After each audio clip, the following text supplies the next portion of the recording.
Hello friends, आपका स्वागत है आपके अपने YouTube channel A to Z NCERT facts में। तो आज railway group D science set जो हमारा प्रीवियस ईयर क्वेश्चन का चल रहा था आउट ऑफ 99 सेट, उसका आज हमारा 18वां वीडियो है। तो 99 वीडियो में 18वां वीडियो ये रहा आपका 25 अगस्त 2022 का थर्ड शिफ्ट का प्रश्न। तो बाकी जो प्रश्न है जो 17 शिफ्ट वो आपको चैनल के प्लेलिस्ट में मिल जाएंगे। चैनल में आप जाइए और विजिट करिए, और अब तक आप चैनल में नहीं जुड़े हैं तो सब्सक्राइब कीजिए और वीडियो को लाइक करते हुए चलिए पहले सवाल की ओर चलते हैं।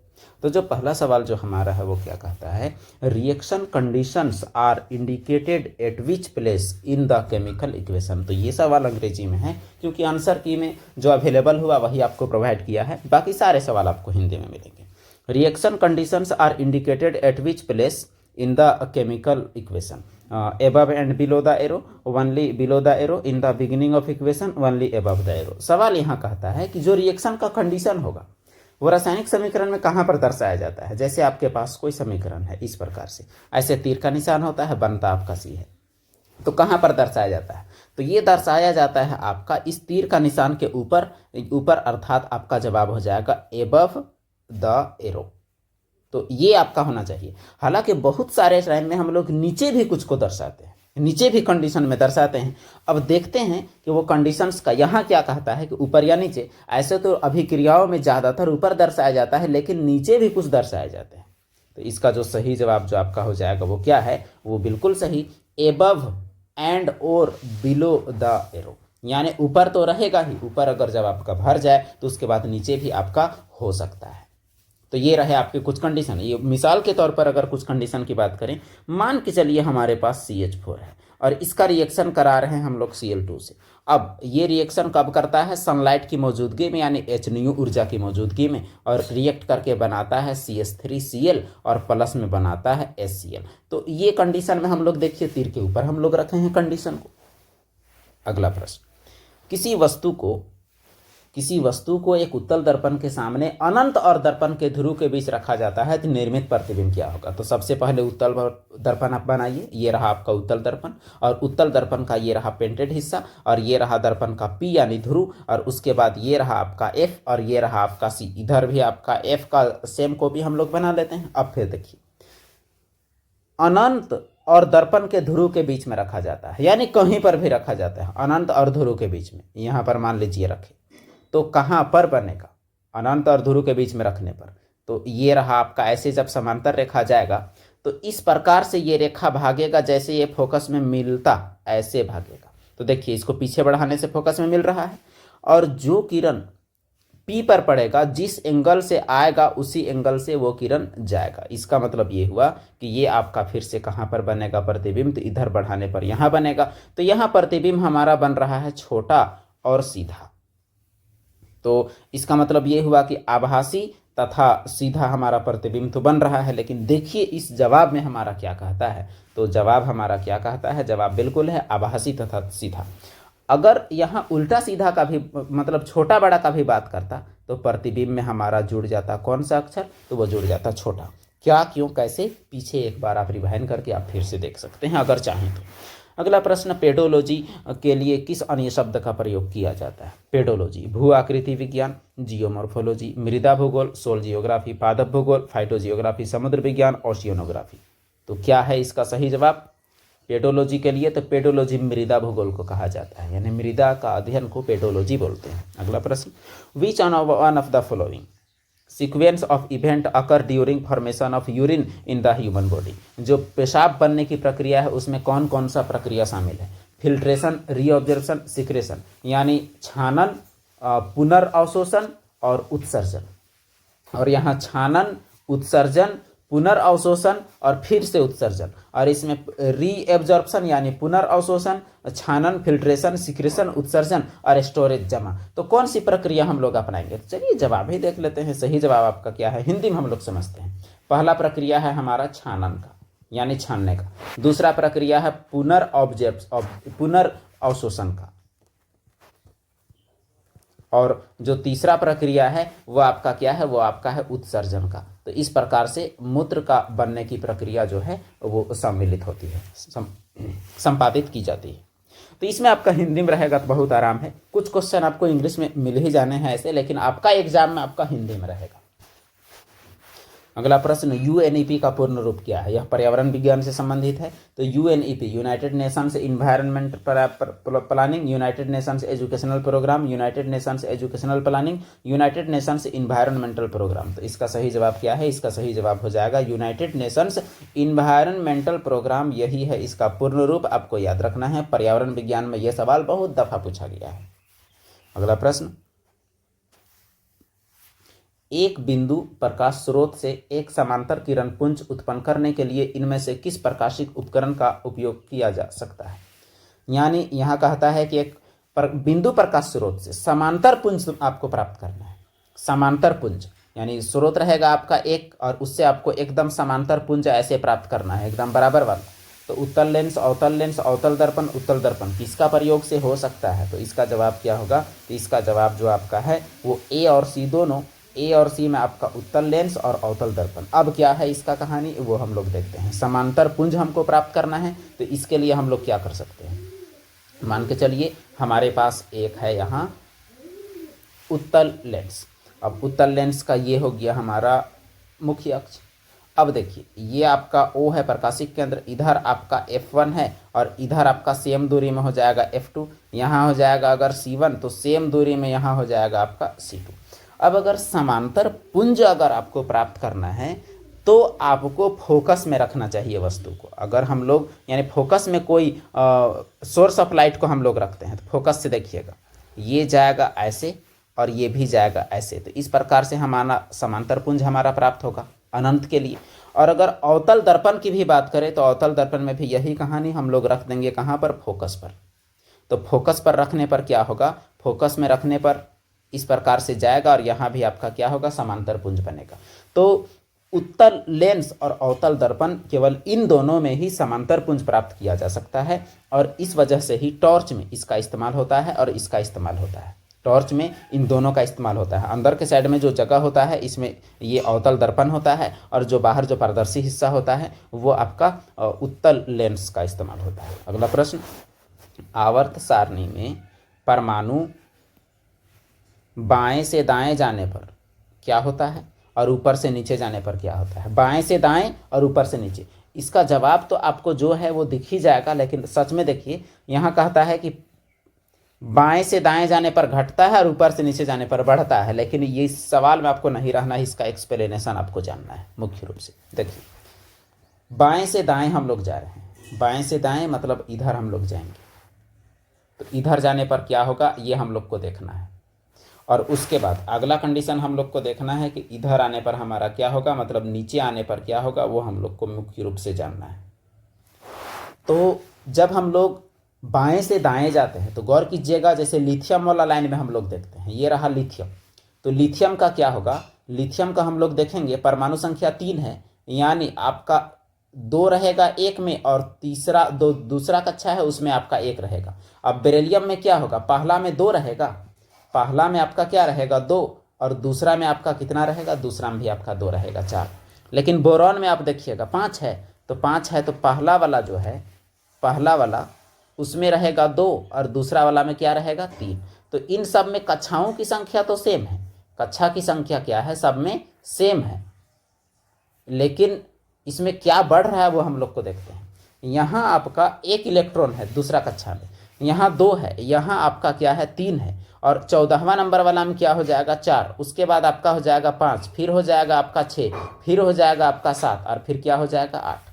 अब इससे क्या होगा कि इधर बढ़ने पर हमारा कक्षा की संख्या तो नहीं बढ़ी, लेकिन इलेक्ट्रॉन और प्रोटॉन की संख्या बढ़ा, और इलेक्ट्रॉन और प्रोटॉन एक दूसरे को क्या करता है? तो आकर्षित करता है। आकर्षित करने से इधर जाते जाते परमाणु क्या हो गया? परमाणु सिकुड़ते सिकुड़ते आकर्षित करने के कारण छोटा हो गया, अर्थात इधर जाने पर क्या होगा? छोटा होगा।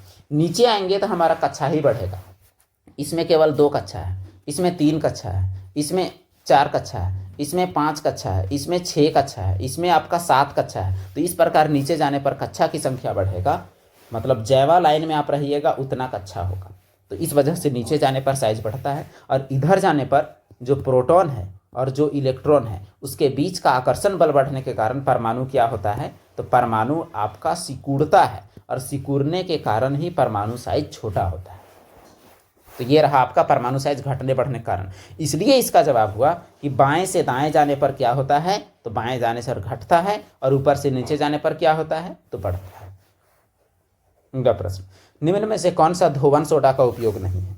धोवन सोडा जो Na2CO3 10H2O होता है उसका उपयोग कौन नहीं है? कांस्य साबुन कागज निर्माण में, घरेलू प्रयोजनों के लिए क्लीनिंग एजेंट के रूप में, क्लीनिंग एजेंट के रूप में, जल की अस्थायी कठोरता को दूर करने में, केक को सेकने के लिए। तो कौन सा उपयोग नहीं है, ये आपसे पूछा गया है। इसका उपयोग में से उपयोग 4 नहीं है। देखिए, केक सेकने में हम लोग जो उपयोग करते हैं वो आपका होता है बेकिंग सोडा NaHCO3। बाकी जल की अस्थायी कठोरता में जिसे हम लोग यूज करते हैं वो है Na2CO3 10H2O, यानी धोने का सोडा। इसमें भी और इसमें भी, दोनों में धोने का सोडा और तीसरे वाले में कौन सा, खाने का सोडा। अगला प्रश्न, सवाल है 3 सेंटीमीटर आकार वाली किसी वस्तु को एक 18 सेंटीमीटर फोकस दूरी वाले अवतल दर्पण के सामने 54 सेंटीमीटर की दूरी पर रखा गया है। तो निर्मित प्रतिबिंब का साइज, निर्मित प्रतिबिंब उल्टा सीधा और इसकी ऊंचाई आपको बतानी है। तो चलिए कैलकुलेट करके हम लोग देखेंगे, या फिर फोटो से बन सकता होगा तो उससे भी हम लोग देखेंगे। तो इस सवाल का जवाब हम लोग देख लेते हैं। जवाब आपका उल्टा और 1.5 कहता है। तो जवाब तो उल्टा और 1.5 बोल दिया, 1.5 सेंटीमीटर ठीक है, यानी यहाँ आधे साइज का बना है और उल्टा बना है। तो चलिए बनाने का प्रयास करते हैं इस सवाल को। तो इस सवाल में जो इन्फॉर्मेशन दिया हुआ है वो हम लोग पहले लिख लें तो हमारे लिए थोड़ा आराम पड़ेगा। आपके पास क्या दिया हुआ है, 18 सेंटीमीटर फोकस वाले अवतल दर्पण। तो अवतल दर्पण का फोकस दूरी माइनस में होता है, तो ये आपका हो जाएगा -18 सेंटीमीटर। और वस्तु कितना दूर में है, तो 54 सेंटीमीटर में। यू हमेशा माइनस में होता है, ये आपका -54 सेंटीमीटर होगा। भी आपको ज्ञात करना पड़ेगा। और उसके बाद जो वस्तु का साइज जो है, वस्तु का साइज यानी ऑब्जेक्ट साइज, वो आपका कितना है, वो आपका है 3 सेंटीमीटर। अब हमें क्या निकालना है, प्रतिबिंब की स्थिति तो हमें निकालनी पड़ेगी ताकि हम लोग मैग्नीफिकेशन निकाल सकें और उससे हमारा प्रतिबिंब का ऊंचाई हमारा पता चल सके। तो चलिए पहले हम लोग दर्पण सूत्र लगाते हैं। दर्पण सूत्र क्या होता है, 1/f बराबर होता है 1/v + 1/u। तो इसी से हम लोग 1/v बराबर क्या निकाल सकते हैं, 1/u - 1/f। तो 1/u आपका कितना है, तो u आपका 1/54 है। वो चलिए वो आपका माइनस में हो जाएगा, माइनस यहाँ माइनस, और यहाँ जो आपका 18 है ये आपका ऑलरेडी माइनस में है, तो 18 ये आपका प्लस में हो जाएगा। अब आप गौर करेंगे तो ये आपका 1/18 माइनस 1 आपका क्या हो जाएगा, तो 1 आपका हो जाएगा 54। हाँ, यहाँ निशान में आपका एक थोड़ा सा मिस्टेक हुआ है, ये मिस्टेक आपका यहाँ के लिए हुआ है। तो यहाँ के लिए हम लोग देखें तो केवल ये निशान हमारा बदलेगा, बाकी और कोई भी झंझट नहीं है। तो इसका आप जब भिन्न का जोड़ घटाव आप करेंगे तो आपके लिए एलसीएम जो आपका आएगा वो आएगा 54। तो 18 × 54 तो आपका आ गया -3 और 54 × 54। तो 3 में 1 -2 कितना हो गया 54। तो 1/v बराबर आपका कितना है, 1/v बराबर -2/54 अर्थात 1/27। तो v का मान कितना निकल गया, -27। अब ये v का मान का क्या करेंगे वो हम लोग देखते हैं। आपको पता है कि m बराबर जो होता है दर्पण के लिए वो होता है -v/u, और ये अगर m का मान निकाले तो हमारा I/o यानी इमेज साइज बटे ऑब्जेक्ट साइज भी होता है। अब आप गौर कीजिए कि v की जगह में आप रख दीजिए कितना, तो -27। तो माइनस से माइनस प्लस हो गया। u की जगह हम आप कितना रख दीजिएगा, 54 रख दीजिएगा। इमेज साइज आपको पता करना है, ऑब्जेक्ट साइज कितना है आपका, कितना, तो 3। बस आप इसे हल कर दीजिए और बाकी कोई दिक्कत नहीं है। 3 से इसे भाग, अगर 27 दूनी आपका हो गया 54 और ये आपका पूरा 3 है। अब i का मान निकालेंगे तो आपका क्या हो जाएगा, 3/2। तो 3/2 जो आपका मान आया 3/2, अच्छा u का मान भी माइनस में है, याद रखना है, तो ये भी आपका माइनस है। तो 3/2 जो i का मान है तो वो आपका हो गया -1.5। -1.5 का मतलब ये हुआ कि उल्टा भी है और 1.5 सेंटीमीटर साइज का है। ये रहा आपका इसका हल। एक बार और आप देख लें, अगर कोई भी तरह की कोई शंका अगर हुई हो तो आप कमेंट बॉक्स में भी आप पूछें, लेकिन उम्मीद है कि यह समझ में ज़रूर आपको आ जाएगा क्योंकि इसमें पूरा हल किया गया है। अगला प्रश्न, सूर्य से आने वाली किरणें वायुमंडल द्वारा अपवर्तित होती हैं। इसके कारण आभासी सूर्योदय और वास्तविक सूर्योदय अलग अलग होता है, यानी उगता है और जो वास्तविक उगता है और उगता हुआ दिखता है, इसमें कुछ मिनट का फर्क होता है। तो वास्तविक सूर्योदय से आभासी सूर्योदय कुछ मिनट के बाद होता है, यानी दिखता हमें बाद में है, उग जाता पहले है। तो 1 मिनट के बाद, 1 मिनट पहले, 2 मिनट बाद, 2 मिनट पहले, यानी कितना देर से पहले या बाद में होता है, ये चीज़ पूछा गया है। तो जवाब है 2 मिनट पहले, 2 मिनट पहले की बात की गई है। इसका मतलब यह हुआ कि हमारा आभासी सूर्योदय और वास्तविक सूर्योदय के बीच का कितना फासला होता है, 2 मिनट का। इसी तरह आभासी सूर्यास्त और वास्तविक सूर्यास्त के बीच का आपका जो समय है वो भी आपका 2 मिनट का डिले है। इसे आप याद रखने के लिए आप कर सकते हैं एडवांस सनराइज और डिले सनसेट। इससे आपको याद रहेगा कि कब एडवांस होता है और कब डिले होता है। अगला प्रश्न, नीचे दिए गए कथनों पर विचार कीजिए, सही उत्तर का चयन कीजिए। ग्रेफाइट बिजली का चालक है और ग्रेफाइट में प्रत्येक कार्बन परमाणु समान तल में 3 अन्य कार्बन परमाणुओं के साथ बंध बनाकर जुड़ा होता है, जिसके कारण यह हेक्सागोनल एरे बनाते हैं। क्या दोनों सही है, दोनों गलत है, क्या है जवाब इसका?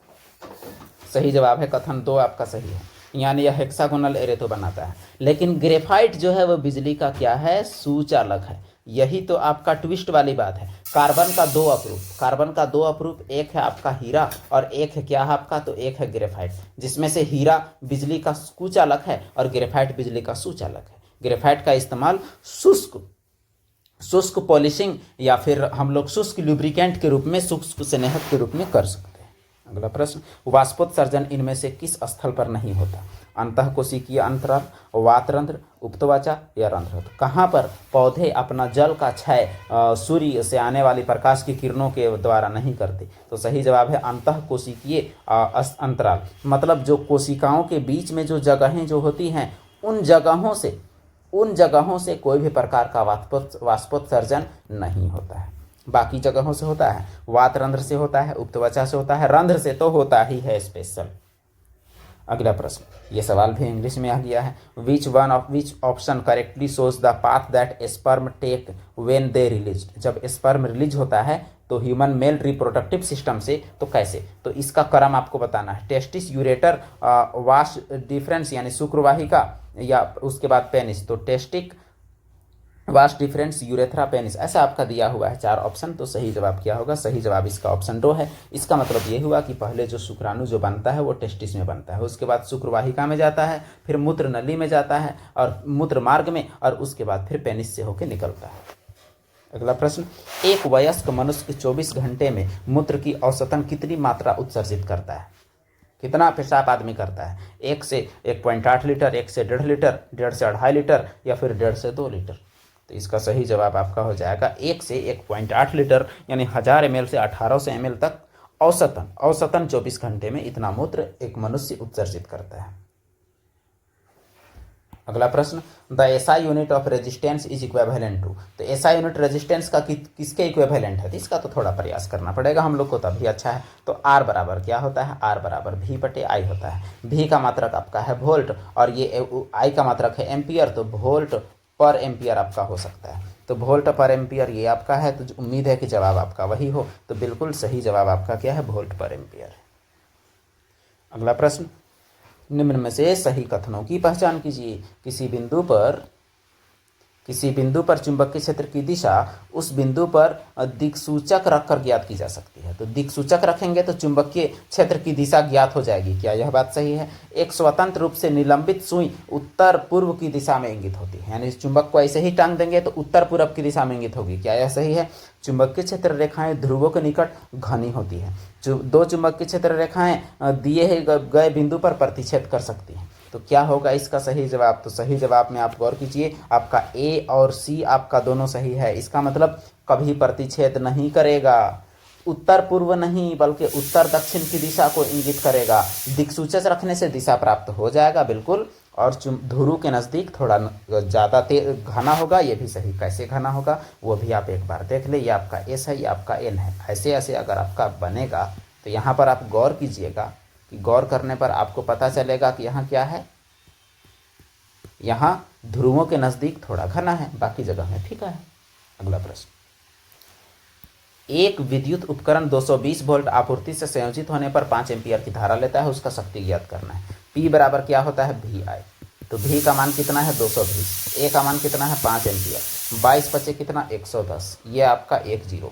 तो 1100 इसको आप 1000 से भाग दीजिएगा तो आपका किलोवाट में आएगा। तो 1.1 किलोवाट आपका आएगा, जो कि आपका आंसर यहाँ दिख तो रहा है, लेकिन देखते हैं इसका सही जवाब क्या है। सही जवाब हाँ बिल्कुल 1.1 किलोवाट है। अगला प्रश्न, एक धारावाही परिनालिका के कारण चुंबकीय क्षेत्र रेखाओं का पैटर्न किसके समान होता है? क्षण चुंबक, धारावाही वृत्ताकार पाश, असमनाल चुंबक, धारावाही सीधादार। तो सही जवाब इसका क्या है? तो सही जवाब आपका हो जाएगा क्षण चुंबक। सवाल को समझते हैं। परिनालिका क्या होता है? परिनालिका इस प्रकार से होती है। अब इसके कारण जो चुंबकीय क्षेत्र है वो किस तरह से होता है? जिस तरह से क्षण चुंबक के चारों ओर होता है उसी तरह से इसमें भी होता है। कोई वैसा कुछ खास बदलाव की कोई बात इसमें भी नहीं है। तो ये दोनों आपको समान नजर आ रहे होंगे, बिल्कुल समान हैं भी।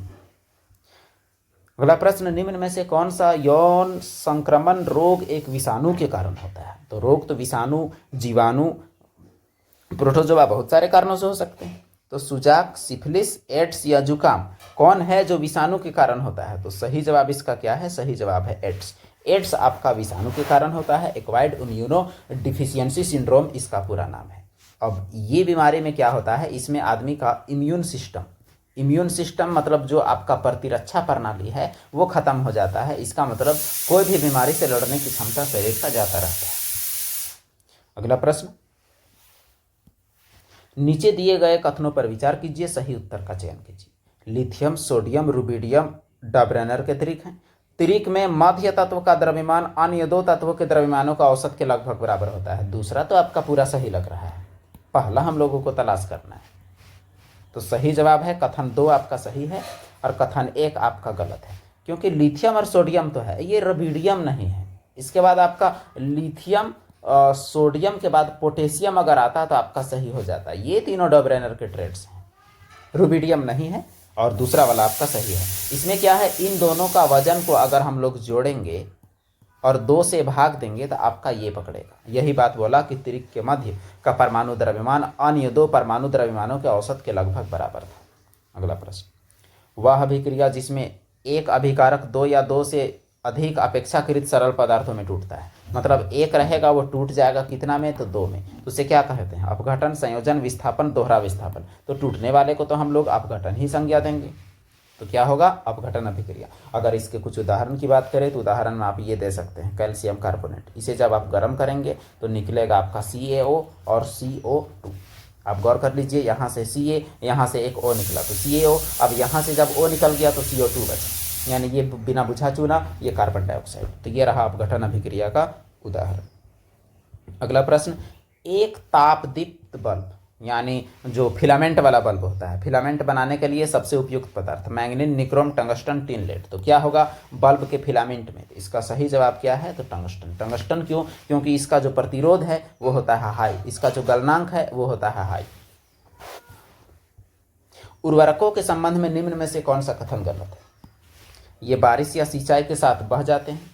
इनका संगठन पोषकों की पूर्व निर्धारित मात्रा के आधार पर होता है। इनका संग्रहण उचित तरीके से होना चाहिए। गलत पूछा है। तो वह वायु जल को कभी प्रदूषित नहीं करते। तो क्या होगा इसका मतलब क्या है इसमें असंगत? तो बात यह है कि यहाँ जो लिखता है वायु जल को कभी प्रदूषित नहीं करते, यही बात गलत है। वायु जल को प्रदूषित करते हैं, इनका महक वायु में जाता है और जल को तो हेवी तरीके से प्रदूषित करते हैं। अगला प्रश्न, निम्न में से कौन ऊष्माक्षेपी अभिक्रिया का उदाहरण है? बुझा हुआ चूना बनना, प्राकृतिक गैस का जलना, श्वसन। ऊष्माक्षेपी अभिक्रिया उसे कहते हैं जिस अभिक्रिया में और ऊष्मा निकलता है। तो देखिए, बुझा हुआ चूना बनना, मान के चलिए हमारे पास CaO है, इसको हम लोग पानी डाल दे रहे हैं चूना में, तो बन जा रहा है बुझा हुआ चूना। तो इस प्रक्रिया में चूना अपने आप डबकने लगता है। इसका मतलब यह हुआ कि उबलने लगता है, तो इसका मतलब वहाँ से ऊष्मा निकल रहा है, तो ऊष्माक्षेपी ये है, तो एक आपका होगा। अब प्राकृतिक गैस का जल, तो CNG को हम लोग जलाएंगे तो उससे भी ऊष्मा निकलता है, इसका मतलब ये भी आपका होना चाहिए। श्वसन में भी ऊष्मा निकलता है, तो इसमें भी आपका होना चाहिए। तो इसका सही जवाब आपका तीनों होना चाहिए, बिल्कुल सही। तीनों आपका ऊष्माक्षेपी अभिक्रिया है। लास्ट क्वेश्चन आज का सवाल है, निम्न में से कौन सा धोवन सोडा के निर्माण के लिए कच्चे पदार्थ के सही समूह है? धोवन सोडा क्या होता है? NaHCO3। इसका निर्माण किससे होता है? NaCl, NH3, CO2, NaCl, Ca2, NaCl, H2O, NaCl, NH3। तो इसका सही जवाब क्या है? सही जवाब तो पहला वाला है आपका, सोडियम क्लोराइड लगता है, अमोनिया लगता है, कार्बन डाइऑक्साइड। इसका आप NCERT क्लिप भी देख सकते हैं फोटो के रूप में। बेकिंग सोडा जो है, बेकिंग सोडा का उपयोग आमतौर पर रसोई घर में स्वादिष्ट खाना, स्वादिष्ट खस्ता पकौड़े आदि बनाने के लिए किया जाता है।